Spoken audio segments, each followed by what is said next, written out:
Apakah kalian pernah berpikir, rezeki itu dijemput, atau datang dengan sendirinya? Di video ini kami akan membahas tentang rezeki. Apakah rezeki itu datang tanpa kita bekerja, atau bisa rezeki itu datang dengan sendirinya? Simak video ini sampai akhir. Sebelum manusia dilahirkan ke dunia, rezeki, jodoh, dan maut, sudah Allah tetapkan di Lauhul Mahfuz.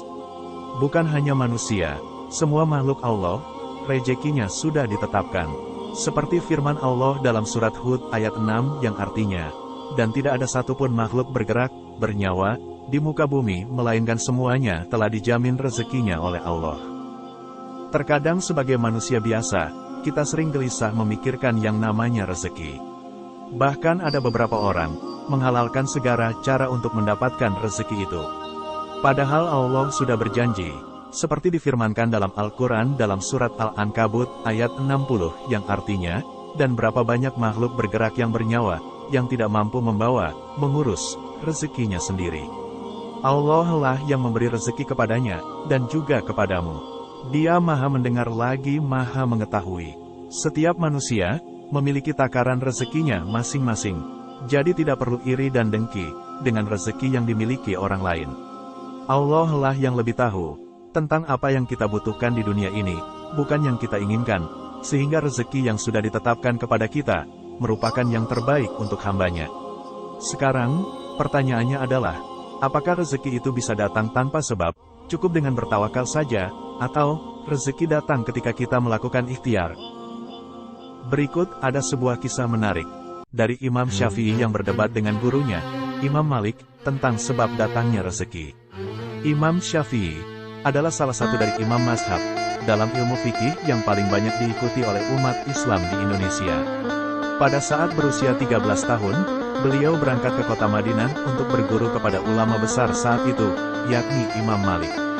Dikisahkan pada saat itu, Imam Syafi'i sedang berbincang-bincang dengan gurunya, Imam Malik, selepas proses belajar mengajar di pondok kediaman Imam Malik. Dalam obrolan itu, tiba-tiba Imam Malik berkata kepada Imam Syafi'i, "Wahai muridku, apakah engkau tahu? Sesungguhnya rezeki itu datang tanpa sebab, cukup dengan bertawakal kepada Allah. Niscaya Allah akan memberikan kita rezeki. Lakukan bagianmu, lalu biarkan Tuhan yang mengurus sisanya." Imam Malik menyandarkan pendapatnya itu, berdasarkan sebuah hadis Rasulullah, "Andai kalian bertawakal kepada Allah sebenar-benar tawakal, niscaya Allah akan berikan rizki kepada kalian, sebagaimana Dia memberikan rizki kepada burung yang pergi dalam keadaan lapar, lalu pulang dalam keadaan kenyang." Merasa tidak setuju dengan argumen gurunya, Imam Syafi'i bertanya, "Wahai guru, jika seekor burung tidak keluar dari sangkarnya, bagaimana mungkin ia mendapat rezeki?" Singkatnya, Imam Syafi'i berpendapat bahwa, untuk mendapatkan rezeki, dibutuhkan suatu usaha dan kerja keras. Rezeki tidak datang sendiri, melainkan harus dicari, dan didapatkan melalui sebuah usaha. Guru dan murid itu pun, tetap teguh dalam pendapatnya masing-masing.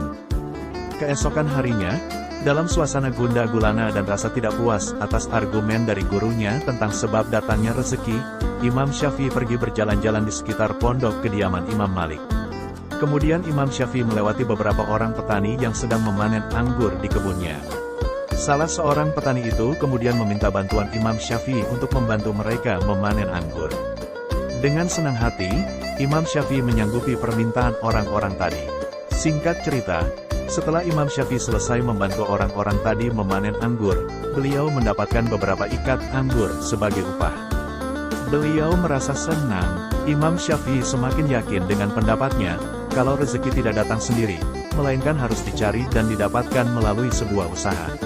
Imam Syafi'i akhirnya bergegas menemui gurunya, Imam Malik, untuk memberikan bukti atas pendapatnya. Sesampainya di pondok kediaman Imam Malik, Imam Syafi'i langsung menemui gurunya yang sedang bersantai di pelataran pondok. Sambil meletakkan semua anggur yang didapatnya, beliau menceritakan kejadian yang dialaminya tadi. Imam Syafi'i berkata kepada gurunya, "Wahai guru, jika saya tidak keluar dari pondok dan membantu para petani memanen anggur, tentu anggur ini tidak akan pernah sampai ke tangan saya." Mendengar cerita Imam Syafi'i, Imam Malik pun tersenyum sambil mengambil anggur itu dan mencicipinya. Kemudian Imam Malik berkata dengan lembut, "Wahai muridku, Hari ini aku tidak keluar dari pondok, aku hanya menjalankan tugasku mengajar di pondok.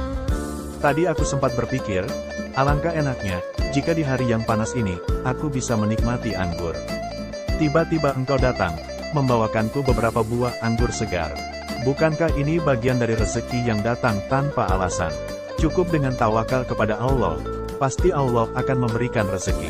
Lakukan bagianmu, lalu biarkan Allah yang mengurus sisanya. Mendengar pernyataan dari gurunya tadi, sambil tersenyum, Imam Syafi'i seperti tercerahkan. Akhirnya, Imam Syafi'i dan gurunya Imam Malik saling tertawa. Begitulah cara para ulama memandang sebuah perbedaan, bukan dengan menyalahkan orang lain, dan hanya membenarkan pendapatnya sendiri. Pendapat dari Imam Syafi'i dan Imam Malik adalah sama-sama benar. Karena rezeki itu, ada yang datangnya harus dijemput, dan ada juga yang tidak. Semoga bisa menjadi pelajaran bagi kita semua.